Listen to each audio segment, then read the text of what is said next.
Okay, things you need are, I've got this little pot of broken drills and burrs and stuff, so one of those, so that, and some sellotape.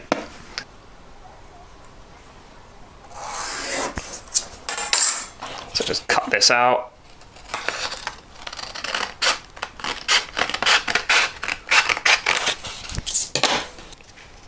Start it off, just kink that first bit really tight so it can roll up really tight. I used to roll it up with that in position, but it was prone to becoming a little bit loose. So now I just roll it up as tight as I can without that in. I'm just going to go all the way to the end.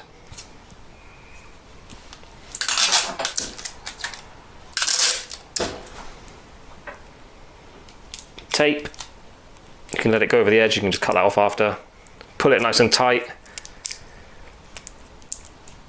You've got to go up the paper a decent amount so it's sticking. I'm just going to back that up with another bit. So I've got this now, yeah? It's tightly rolled up and then sellotaped one end. So yeah, this is what I used to do. This is what I was thinking of. I used to do with super glue. I used to glue the end. Oh my god, here we go. It just blobs out. With that, put it in your hole, really tight.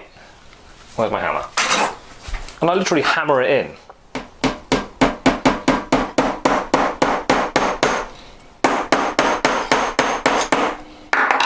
So that is super tight. That's way tighter than you could get if you're just wrapping it around by hand.